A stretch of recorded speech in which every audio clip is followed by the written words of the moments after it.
Today we're going to be talking about Israel and the Philippines. Hello, beautiful people. Welcome back to another reaction video by your African queen. On this space, I react to top-notch musical videos, trending videos, random videos. I'm very sure you all are going to love. You might want to stick around by hitting on that subscribe button to be part of this family. And yeah, if you love what I do on the space, no pressure. You might want to hit on that love dollar sign to support me, or you can as well buy me a coffee. Earlier on this channel, I did a video on why South Korea loved the Philippines, and I got a lot of comments about Israel also loving the Philippines. So today I'm going to be reacting on the video why Israel loved the Philippines. Let's watch this video together while I react.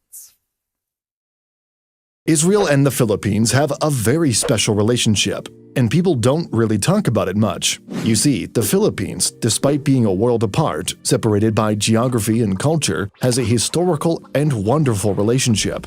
Their relationship is deep and meaningful, and comes out to be amongst the most unexpected there is.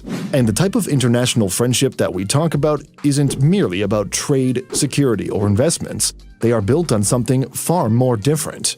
It's rooted in a shared history of struggle and survival, moments when one reached out to the other in times of desperate need. To start off, this relationship went back to the 1930s. This was a dark time in world history, especially in Europe. Anti-Semitism was at its peak, and Jews were being persecuted. Countries around the world were shutting their doors on these desperate people. But it should also be known that Jews themselves were being expelled from all across the world. At the start of the 20th century, some Jews were deported by Ottoman authorities during the First World War. In 1933, the Nazi Germany persecution started with Nazi boycotts of Jewish businessmen, and then, as history knows, what happens next. By 1940, the so-called June deportation carried out by the Soviet Union in June and July 1940 as the fourth and fifth waves of mass deportations of Polish citizens from Soviet-occupied eastern Poland also targeted some 65,000 Polish Jews who fled from the German-occupied part of Poland. Left and right, they were being kicked out.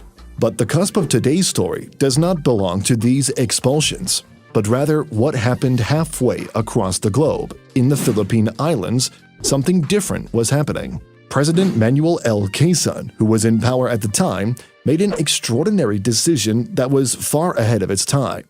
Despite facing opposition, he implemented a policy that would allow Jewish refugees to find sanctuary in the Philippines. He didn't just provide them refuge.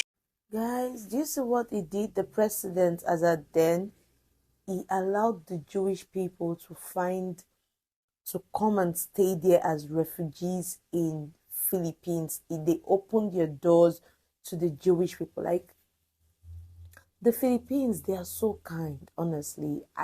They have this soft heart. They have this soft heart, and when they are doing these good things, they don't expect anything in return. They just do it and just, okay, let me just do it. Wow. He offered them a new lease on life. These were people escaping from the darkest times, and here was a country, itself under American colonial rule, reaching out a helping hand.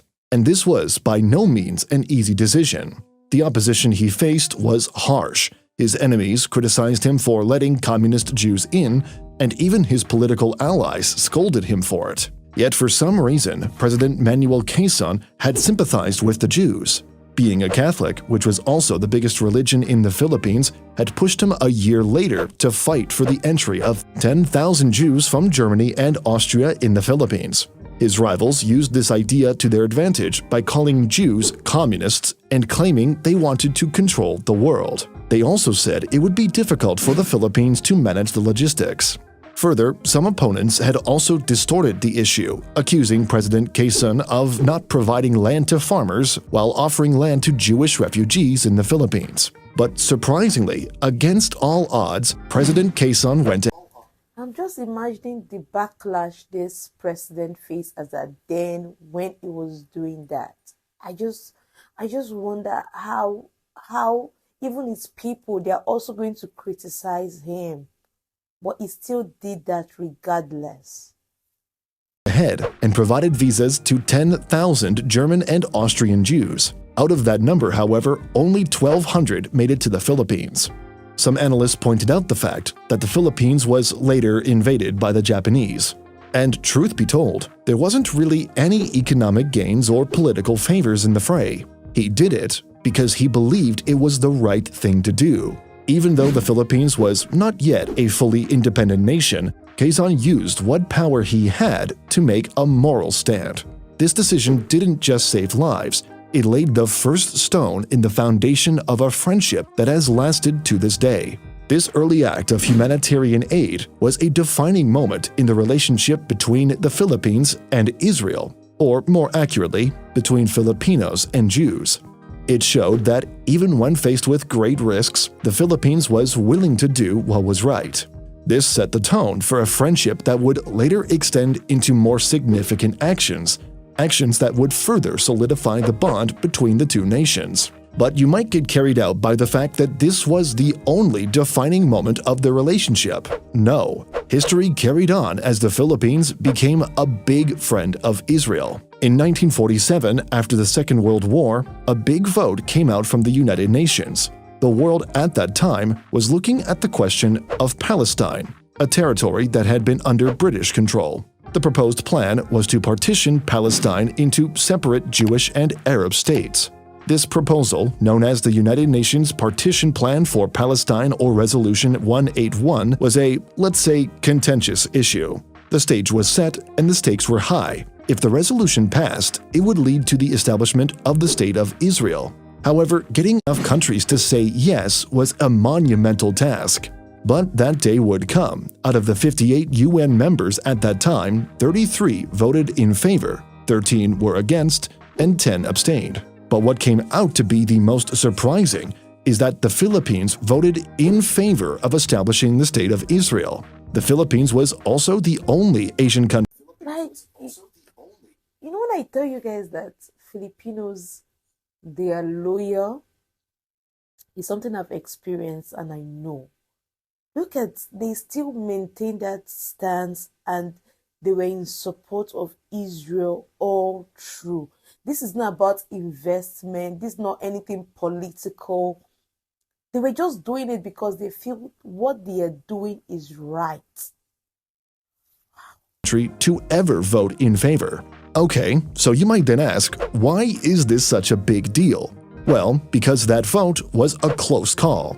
If the Philippines had voted differently, the majority needed for the resolution to pass would not have been reached. Or to put it simply, the Philippines' vote was the tipping point. Israel might not have been established if not for that crucial yes from the Philippines. So, in a very real sense, the future of an entire nation rested on the shoulders of this single vote. President Quezon's earlier actions, and then later by the Philippines, proved yet again a monumental feat to their friendship. But like Quezon's actions, these were also not a political strategy. The decision was grounded in the country's own recent history of fighting for independence and self-determination. It was an alignment of values, a gesture of goodwill, a continuation of the humanitarian spirit. Carlos P. Romulo, who was the Philippines representative in the United Nations, spoke eloquently about the moral duty to support the Jewish people's aspiration for a homeland, echoing the sentiments of President Quezon's earlier actions. The impact of this vote reached far beyond diplomatic halls. It established the Philippines as a supporter of Israel's right to exist and self-govern, further strengthening the friendship between the two nations. It was an act that showcased the Philippines' willingness to support what it viewed as just and right, even when it stood alone among its Asian neighbors. In later years, the Philippines received military training and equipment from Israel. Israel has a highly advanced military and intelligence apparatus, and sharing this expertise was another layer in their expanding friendship. This was more than a simple transaction. It was a sign of deep trust and mutual respect. Today, it is well known that the Philippines employs a wide variety of Israeli-made equipment, from the Acero-class patrol gunboats to the Sabra light tank, Elbit Hermes 450, an unmanned aerial vehicle, and even a wide array of communication equipment. And aside from military ties, Israel and the Philippines are today exchanging trade, investment, and tourism to this very day. although it is quite small, as in 2019 it was just about $254 million worth of trade.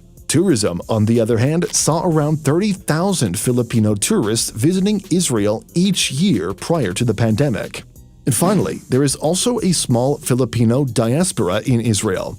Approximately 30,000 Filipinos reside in Israel, mostly as caregivers. The treatment of these migrant workers is generally better in Israel compared to other countries, thanks to labor agreements and cultural understanding.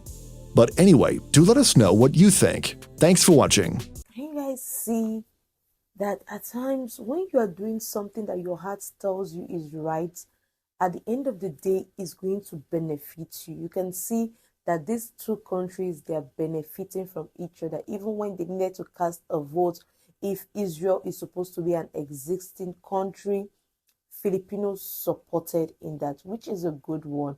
Now I now know the reason for why Israel loved the Philippines. And if there are more videos like this that you love me to react on, kindly let me know in the comment section. I'll be willing to do that for you all. Share this video with whoever cares to listen. Like this video, and if you're new to the space, do not leave without subscribing. Subscribe on your way out. And to all my returning subscribers, thanks for always coming back to cheer me up. See you all in the next one. Bye.